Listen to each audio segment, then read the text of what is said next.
Muito bem, nessa aula de hoje nós vamos ver a obtenção dos modos de propagação num guia de onda metálico circular, né? E essencialmente a gente vai derivar as soluções para modos TM e TE, né? E as referências para essa aula são o livro do Collin, Foundations for Microwave Engineering, no capítulo 3 especificamente. Tem também esse livro do Collin, que é uma bíblia na área no tocante a guia de ondas, né? Field Theory of Guided Waves. Obviamente os livros do ramo, capítulo 8, nosso curso, notas de aula do nosso curso de eletromagnetismo avançado, notas de aula 10. Também o livro de métodos matemáticos do Afkin, né? Capítulo 11, que trata sobre a equações diferenciais e a função de Bessa especificamente, né?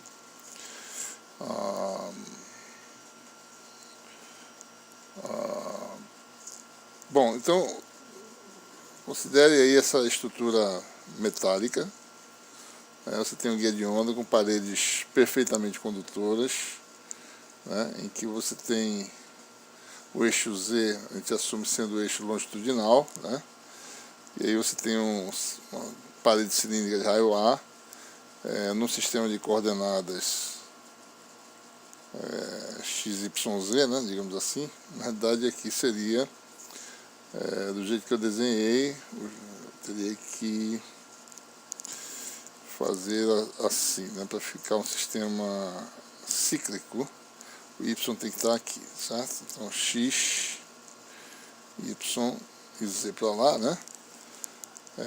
Então aqui seria um ângulo azimutal φ e a coordenada R, né? Então nesse sistema a gente começa analisando os modos TM, né? Ou seja, H é transversal e o campo elétrico tem uma componente transversal, além de uma componente longitudinal, né? Então a gente começa derivando, né?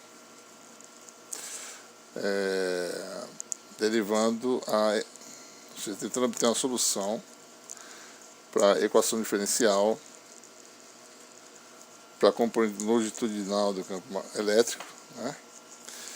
Aqui lembrando que o Nabla-T ao quadrado é D2 dx2 mais D2 dy2, né? E esse número de onda de corte ao quadrado é dado por número de onda ao quadrado num espaço cujo índice de refração é NG, né? Seria NGK0, e beta é a constante de fase. Então os campos propagam no sentido positivo, dizer, de acordo com a função complexa exponencial de menos J beta Z, né? Obviamente a gente vai usar coordenadas cilíndricas, né? Em que você tem o operador laplaciano de cilíndricas, agora ele tem essa forma específica, né? Tem uma derivada radial, derivada azimutal, e como sempre, então a nossa equação é laplaciano transverso ao quadrado, só lembrando, de EZ mais KC ao quadrado, EZ igual a 0,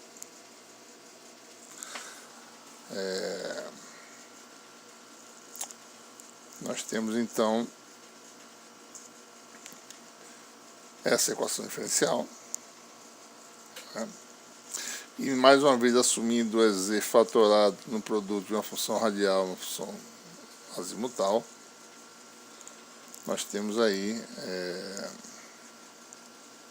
só a gente plugar esse produto aqui, tá certo? Então você tem aí G sai da derivada em R, vem para fora, né? Fica a derivada de F só, com a função R que está aqui. E aqui você tem F sai da derivada em relação a φ, né? Sobre R2, derivada segunda em relação a φ. Aqui fica KC ao quadrado de FG, que é o EZ, igual a 0. E para a gente elucidar, né, a independência de fatores, a gente multiplica por R2 sobre FG, ambos os membros dessa equação. E com isso, por exemplo, aqui, né, G vezes R2 sobre FG vai dar G sobre R, né, vai dar R sobre F, né, certo? E aqui vai ficar R2 cancela, esse R2, vai ficar 1 sobre G nesse termo, e esse termo aqui vai ficar R2 KC ao quadrado, né, esse termo aqui, certo? Nós temos essa equação diferencial. Então o que nós temos aí, né? Nós temos aí que esses termos, né? Deixa eu só tirar aqui algumas dessas marcas. Deixa eu tirar essas marcas. Então observe que esse termo só depende de R, é uma função de R, né? Esse termo é uma função só de φ. Você tem uma equação do tipo f de R mais g de φ igual a zero. Isso só, magia de φ, eu posso chamar isso aqui tudo, magia de φ, isso aqui tudo é f de R, né? Então, isso só pode ser zero, qualquer que seja R e φ, no plano xy, R entre 0 e A, φ de 0 e 2π, se essas funções forem independentes. Então, a primeira equação diferencial que a gente obtém é uma do tipo, com uma constante de separação, 1 sobre g d2g dφ2 igual a menos n2, né? Vamos usar n uma constante real. Nós sabemos que ele pode escolher complexo. Se for complexo vai ter um tipo de solução, se for real vai ter outro tipo. A gente vai ver que esse n tem que ser real de fato, né? E essa escolha tem que ser essa aqui, para poder realmente ter uma solução única. A equação obtida para G é a equação já conhecida, né? Quando você tem aquela escolha de sinal. Soluções são do tipo seno e cosseno.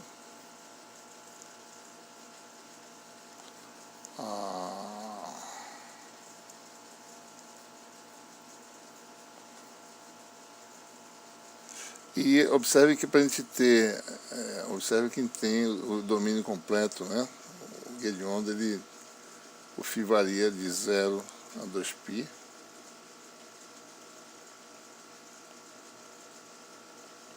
Para que essas funções se repitam numa volta completa,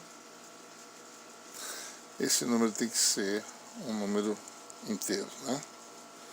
Ou seja, n tem que ser da forma inteira, incluindo a possibilidade de m igual a zero. Então a gente vai representar os dois tipos de soluções utilizando um conceito muito utilizado em computação com dados estruturados, que é o conceito de lista, né? Então, por exemplo, seja uma lista de dois elementos, é mais ou menos parecido com um vetor ou matriz, né? A gente vai chamar a função seno, e ver a função cosseno. Observe que a função seno ela é nula para m igual a zero, né? Então, como a nossa solução é proporcional à função g, se for escolher a função seno, m igual a zero faz com que o EZ seja nulo, né? Então, EZ igual a zero para m igual a zero, né? Então, a função seno admite valores inteiros de m a partir de 1. E a função cosseno tem, inclusive, m igual a zero, ou seja, quando isso acontece, o campo é z de Rφ, né? Se você quiser utilizar a função Vm, ele vai ser só uma função só de R, né? Não varia com o azimuth, ou seja, G0 é 1. Então você tem uma lista de dois elementos, né? Então as soluções são ou seno e cosseno, ou combinações lineares de seno e cosseno, ou seja, isso que vai determinar qual é o tipo de polarização de campo, né? Se ele está mais intenso num determinado ângulo ou em outro ângulo. Então depende, se for, por exemplo, a função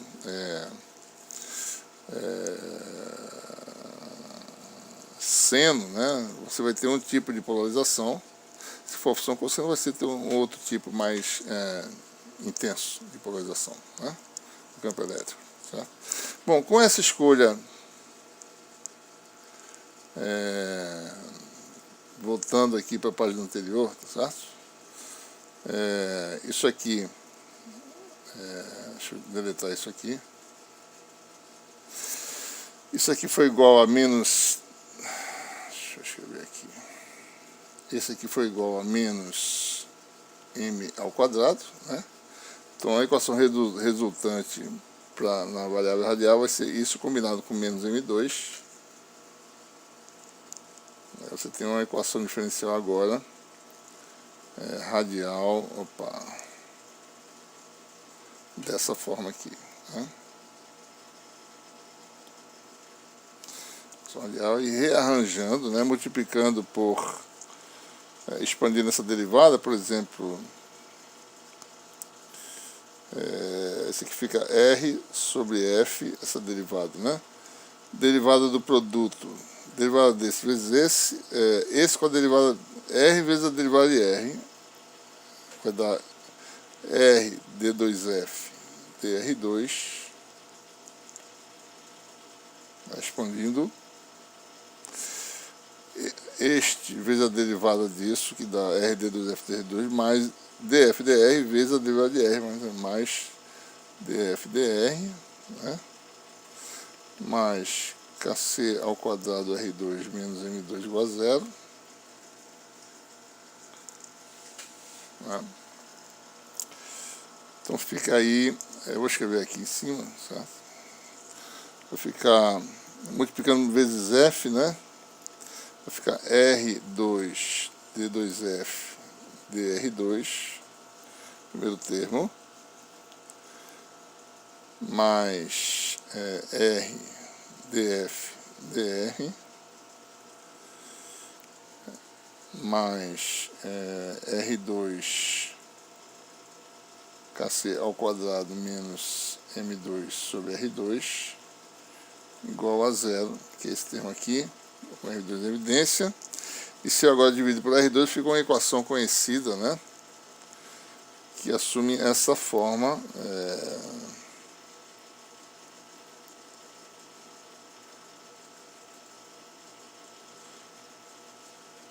final, né? Dessa forma aqui.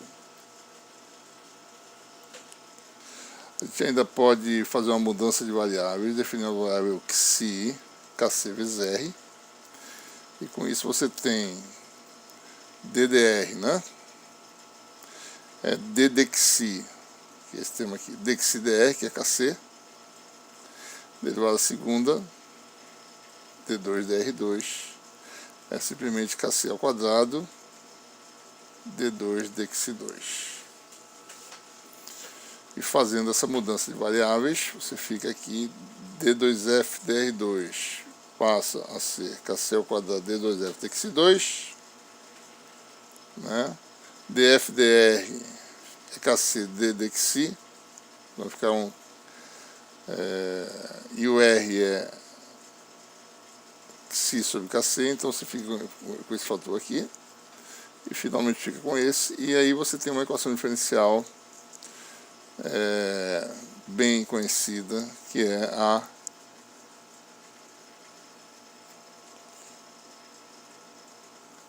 equação diferencial de Bessel, né? Essa equação é conhecida, né? Tem soluções bem conhecidas. Quando m é inteiro, que esse fator aqui pode ser um número real, mas no caso específico ele é inteiro. Então as soluções dessa equação diferencial são funções de Bessel de primeira e segunda espécie. A segunda espécie é chamada função de Neumann, ou seja, f tem dois tipos de soluções independentes, e essas funções independentes têm características bem definidas, né? Eu vou mostrar aqui mais ou menos de forma qualitativa. Alguns programas, vários pacotes computacionais permitem você calcular rapidamente essas funções. Na verdade, essas funções nada mais são do que séries de potência, né, na variável independente. A função de Bessel, ela tem essa característica, né, oscilatória, né, à medida que você vai aumentando, né, o índice M, né, você vai ter, o primeiro máximo vai se distanciando da origem, né. A função Bessel de ordem zero não tem raiz na origem, todas as outras índices inteiros têm uma raiz na origem, um número infinito de raízes. Elas são funções parecidas com as funções periódicas, né, porque elas têm oscilação, só que é uma oscilação mais ou menos amortecida, né? A gente observa que tem um decaimento dessas funções. Essas funções de Bessel de primeira espécie, J, são funções bem comportadas, elas não divergem, né, na origem. Por outro lado, as funções de Neumann, a de segunda espécie, são funções que divergem na origem, né? Todas elas vão para infinito na origem. Certo? Algumas propriedades dessas funções, a gente pode enumerar aqui. Nós temos as raízes da função de Bessel, números importantes, né, ou seja, a primeira raiz da função J0 2.4, a segunda 5.5, a terceira 8.6, das funções de ordem inteira, não nula. A primeira raiz é na origem, a segunda, né, as raízes vão ficando cada vez mais distantes. Né. As funções bonificadas também têm raízes, né.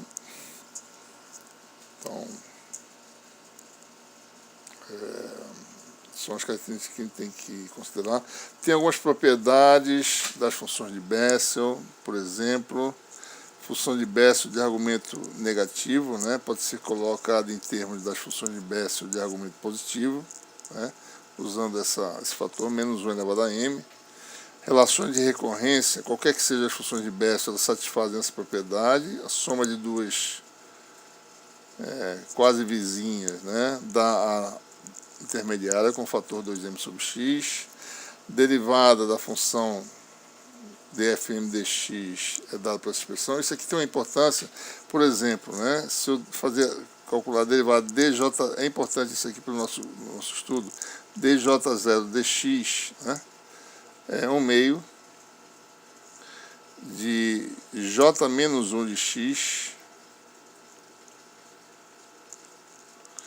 menos j1 de x, usando essa relação, j menos 1 é menos j1, então isso aqui dá igual a menos j1 de x, ou seja, a derivada, deixa eu botar aqui do lado, dj0 dx é igual a menos j1, né? Isso é uma relação importante, a gente vai ver já já por quê que essa relação tem uma implicação interessante no nosso estudo aqui de guerra de onda, né? Outras propriedades da função de Bessel, né?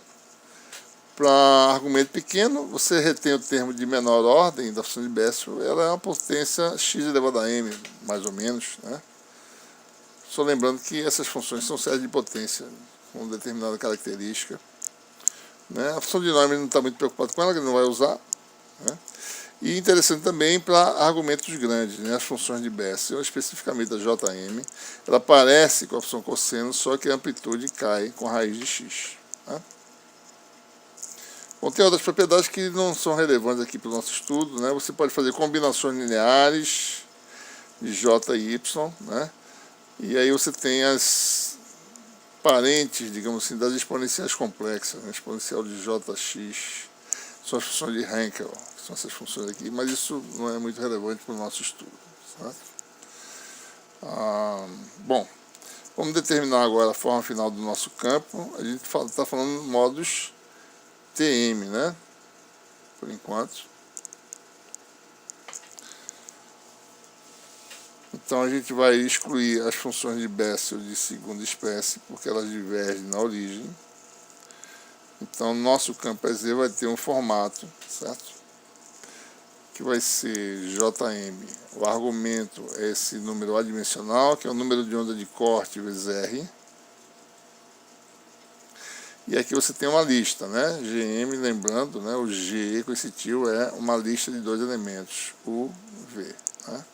Gm é OM, VM. eu posso usar qualquer combinação de linear de U e V, né? Sem nenhum problema, você tem o mesmo resultado praticamente, certo? Bom, a condição de contorno na parede R igual a A é que o campo tangencial no condutor perfeito é nulo.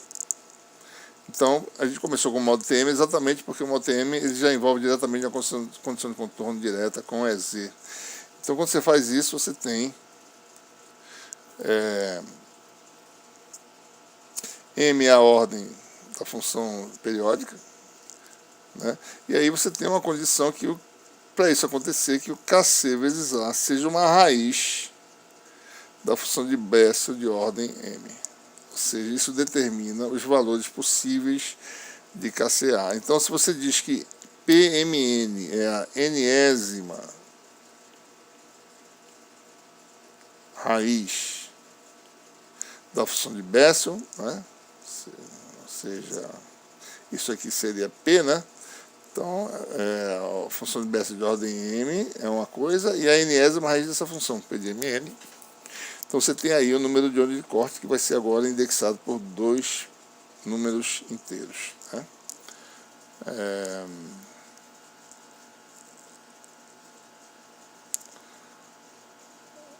Então, desse jeito, tá certo? Você tem que a solução para EZ fica na forma, né?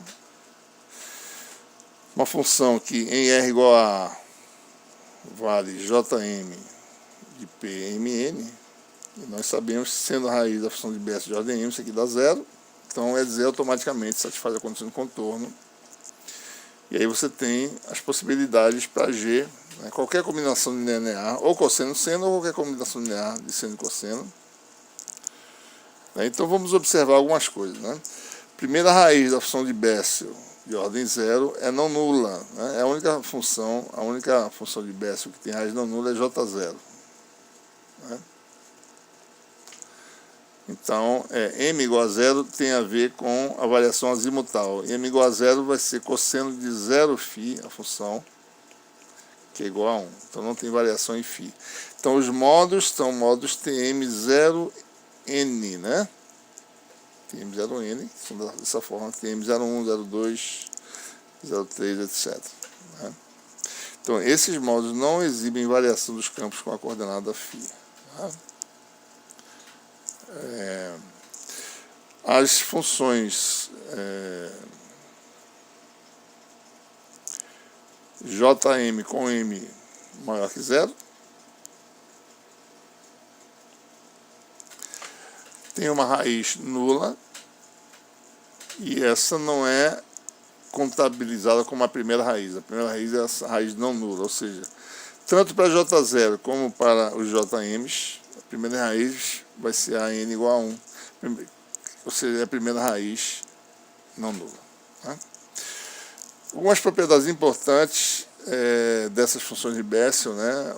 Todo problema de alto valor, como a gente está resolvendo aqui, gera funções que têm ortogonalidade no espaço considerado. A ortogonalidade de funções de Bessel, que tem essa forma específica, em cujo argumento se anula em E quando é igual a A, tem, tá certo, uma propriedade que é a integral cruzada dessas funções, com a função peso R aqui, dá zero se os índices M e M' são diferentes.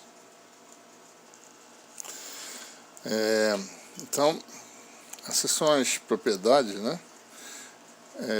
A integral cruzada é não nula para índices iguais, apenas M e M' iguais. E quando esses índices são iguais, vai fornecer Jm mais 1 de Pmn, que não é nula, né? Jm de Pmn é zero, mas Jm mais 1 não é. Se a gente também define, como a gente está lidando com funções seno e cosseno na variável azimutal, produto direto de listas, né? Simplesmente produto termo a termo, né? Duas listas têm um produto direto dessa forma. Então a ortogonalidade das funções G pode ser expressa, né? O vezes U, né? Ou V vezes V, integral de seno cruzado é nula se os índices são diferentes, mesma coisa do cosseno cruzado, e é não nula se índices iguais. Então isso aqui vai dar, quando os índices são iguais, isso aqui vai dar a metade do intervalo, dependendo, né, por exemplo,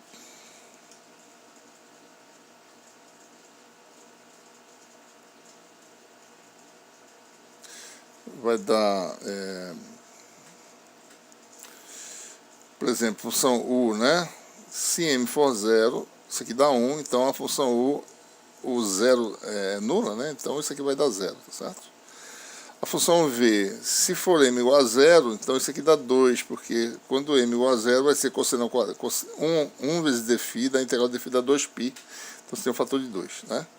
Então tem essa relação de ortogonalidade e você fica finalmente com, usando aqui o elemento de área, né, em cilíndricas r dr dφ, fazendo a integral dupla, nós temos finalmente a relação de ortogonalidade entre campos, que vai ser importante na aula seguinte, que a gente vai ver, né, que dá essa relação aqui, né? Para m igual a 0, certo? É a função cosseno que está aparecendo. Isso aqui vai dar 2, né? E para m diferente de 0, isso aqui vai dar 1, né? Ou seja, dá π. Aqui aparece a área, né, da seção transversal. E essa é a relação de ortogonalidade, certo? Ou seja, em resumo, está aqui, né? Vamos determinar agora os campos transversais.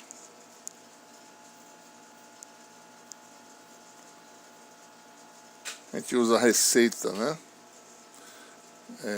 que a gente derivou anteriormente. Campo transversal é proporcional ao gradiente da componente longitudinal, campo elétrico. E obtido o campo elétrico, você tem diretamente o campo magnético daquela relação canônica, né? A Z vetorial é transversal sobre a impedância de onda do modo, e essa impedância é dada por beta sobre Kz, em que Z é a impedância de onda do meio, né? Que no vácuo, isso aqui daria 120 pi ohms, né? Aproximadamente 367 ohms. Ok? O número de onda no meio é ômega raiz de mi epsilon, né? Então, o gradiente, né? Só lembrando, o gradiente é AR ddr mais a φ sobre R ddφ. Então, o que nós temos que fazer aqui é calcular essas derivadas de EZ. Você tem aqui o campo transversal, ddr, ddφ. E aí nós temos expressões que vão aparecer, então, já vê aqui a derivada do fator interno da função de Bessel, né? Aparece o fator interno, que é Pmn sobre A, aparece a derivada aqui, aparece a primeira derivada da função de Bessel, a lista, o V, né? E aqui ddφ é a derivada da função G, que ele define como sendo a função H, a primeira derivada em relação ao argumento da função de Bessel, e HM, né, é a função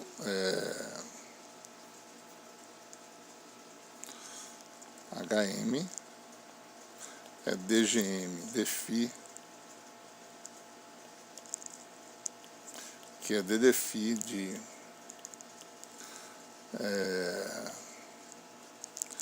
não é bem isso, né? Mais ou menos isso, é proporcional, tá certo? Vamos dizer assim. ddφ de UM VM, a derivada de U. Deixa eu apagar aqui. A derivada de U. A derivada de seno é cosseno, isso aqui vai dar M. Derivada de seno é cosseno vai dar VM. Derivada de cosseno é menos seno, menos o M, né? Então, o HM que aparece ali é proporcional, né, a essa derivada, tá certo? Aqui aparece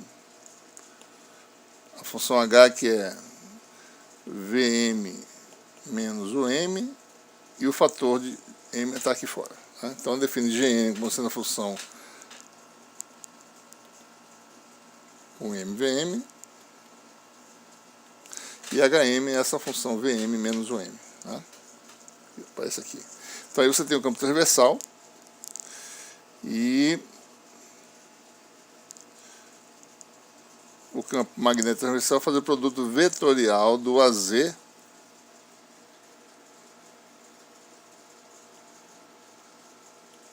vetorial é transversal, né? E nós ficamos com só para a gente observar, né? Então na componente radial, né, o que acontece aqui? Deixa eu mostrar aqui. Aparece a função JM, né? Vamos verificar.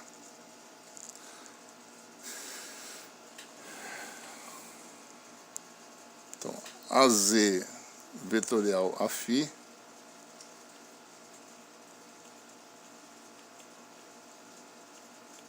que é esse fator aqui, vai dar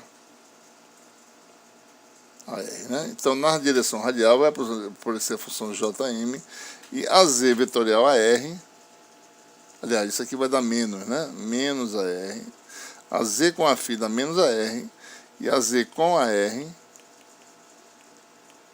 é igual a Aφ. Então, na direção azimutal, para o campo magnético, tem a derivada da função de Bessel, na direção radial tem a função de Bessel. Né? Então vamos ver lá. Aqui está o HT, certo? Na direção radial.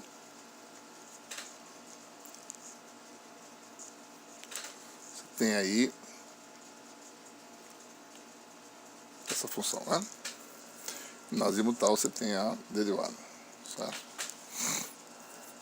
Então observem que a função H0, né? H0 é a lista 0, 1, certo? Na realidade, H0 na realidade é uma lista de um elemento. Na realidade, esse 0 aqui não tem importância. Então, DH0 deφ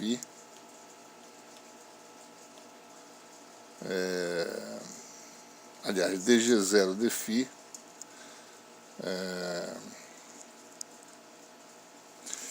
desculpa, isso aqui é G0, né? Deixa eu apagar aqui. Isso aqui é G0, né? Então, DG0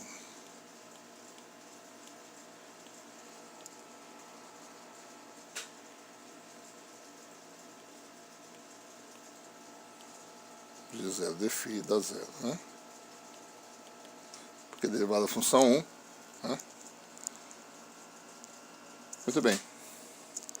Bom, então essa é a solução final para os campos. A gente vai explorar isso na próxima aula com mais detalhes, assim, como é que esse perfil de campos, como é que a densidade de potência vai precisar obter relações de ortogonalidade para a potência transportada no guia circular, né? Bom, para modos TE, agora nós temos Hz diferente de zero, EZ igual a zero. Nossa função potencial é a função campo longitudinal. Executando as mesmas etapas, agora vocês têm Hz um produto de F com G. Né? Então, da mesma forma, a equação radial vai ser uma equação radial de Bessel. Então, você tem aí a função radial, é uma função de Bessel, né, de primeiro tipo. E a função azimutal é a função G. Mas agora ele tem que tomar cuidado nas condições de contorno. Né? A condição de contorno agora é que o campo magnético ortogonal à parede, ou seja, N, né, para dentro ou para fora do condutor, na parede cilíndrica. Né? Então, H projetado na direção normal tem que ser zero. O campo magnético normal num condutor perfeito é zero. Esse campo normal, a componente tangencial não tem contribuição, a componente transversal é quem vai dar uma contribuição para o campo normal.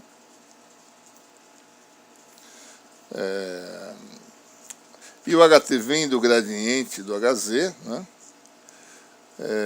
E essencialmente a componente radial é DHZdR, né? gradiente, tem uma componente radial que é AR DHZDR. Então, a R escalar R da 1, então, essencialmente, a condição de contorno aqui é a derivada de HZ em relação à variável radial seja nula em R igual a A. Então, a condição de contorno que é a derivada da função de Bessel seja nula. Então, é necessário que esse parâmetro seja uma raiz da derivada da função de Bessel, né? E vamos chamar essa raiz de P, ou seja, de ordem M, né? Função de Bessel, e a enésima raiz da derivada, vamos chamar de PMN', ok? Então, com isso, se eu atribuir ao argumento da função de Bessel a raiz da derivada, então você tem satisfeito a condição de contorno para o H de HZ igual a zero, ou seja, H radial em R igual a A igual a zero. Tá? Então, HZ fica nessa forma agora.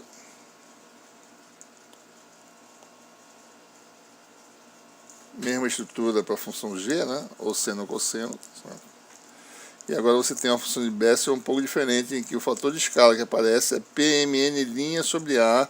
No caso do módulos TM, ela P módulos TM, o fator de escala é PMN sobre A. Para módulos TE, que a gente está tratando agora, é a raiz da derivada, certo?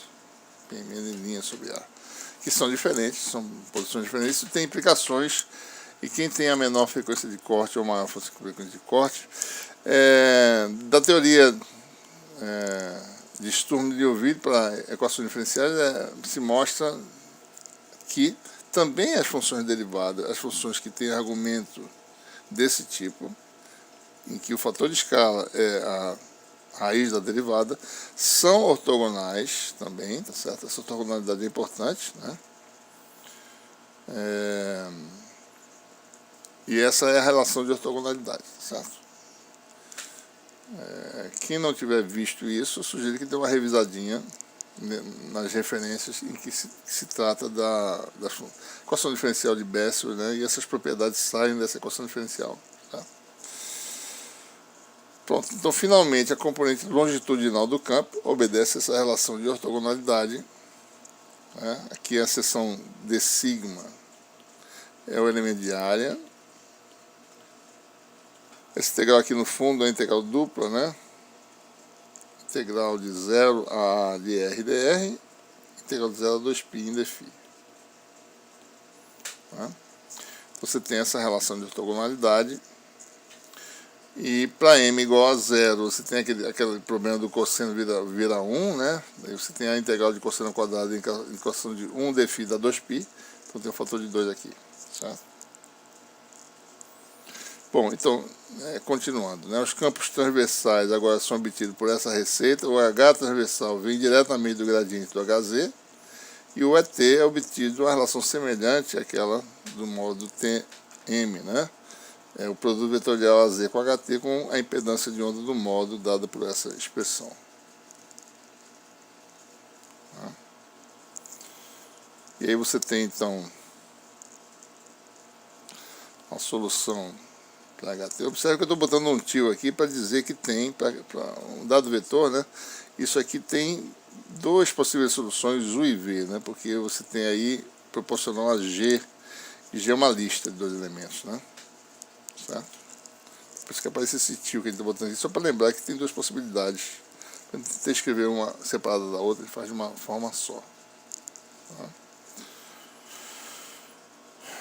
Bom, e aí você tem finalmente a forma final dos campos. Tem que adquirir alguma familiaridade com essas funções, para poder entender direito como é que funcionam, como é que é essa distribuição de campos transversal, né? Mais uma vez lembrando que o H0 é dg0 dφ, é proporcional, né? Que dá 0. G0 igual a 1, né? Bom, uma coisa importante é ver a questão que é um modo fundamental, né? Então, quem é o modo que se propaga com a menor frequência de corte? Qual é o modo dominante?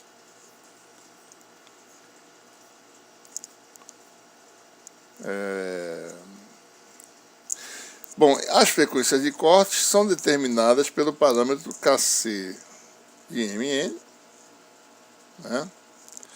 E este parâmetro determina a frequência de corte do modo Mn, né? Então observe, né? Vamos fazer aí uma matriz, tá certo? Mésima linha da matriz é o primeiro índice, o índice M a partir de M igual a zero, né? Então, a primeira linha da matriz é a linha M igual a zero. Vamos enumerar a partir de zero, porque você tem a possibilidade de ter M igual a zero na solução. E a enésima coluna a partir de N igual a 1, né, vai ser a enésima raiz da função, do modo correspondente, do argumento da função de Bessel. Né, forma de você ter uma FC, uma matriz, né, semelhante. Essas quantidades são relacionadas, né? Observem que, deixa eu só fazer uma relaçãozinha rápida aqui, certo? Observe que K é ômega sobre V, né? É 2πf sobre V, né? Da mesma forma, o Kc a gente define como sendo 2πfc sobre V, né? Então você tem aí dado Kc, né? Observe que V é C sobre índice de refração do guia, né? Então observe que o Kc é 2πfc sobre C, né? Vezes o N do guia, certo? Esse aqui é um FC, né? Então, dado FC, eu consigo determinar a frequência de corte, né? Sabendo disso, a refração do guia, eu simplesmente calculo a frequência de corte de forma simples, né? Também posso calcular também o comprimento de onda do corte, né? Para facilitar as coisas, se ele fizer NG igual a 1, as coisas ficam mais simples, né? Então, Kc fica 2πfc sobre C. Fica simples de determinar. E a gente pode determinar também F é C sobre lambda, né? Então, FC é C sobre lambda C, se você tiver um guia vazio, certo? Muito bem. Então, módulos TM, o número de onda de corte tem a ver com as raízes da função de Bessel. Aqui é M igual a zero, né? Primeiro grupo de raízes, módulo de mais, digamos, mais baixa ordem, né? Então a frequência de corte está aqui embaixo, tá certo? É C sobre 2πa, né?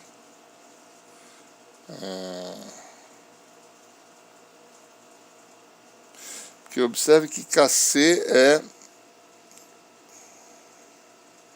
vezes A, né? É Pmn, né? Então Kc é dado por a raiz sobre A. Então aparece aqui a raiz da função de Bessel. Aqui está a frequência de corte correspondente, certo?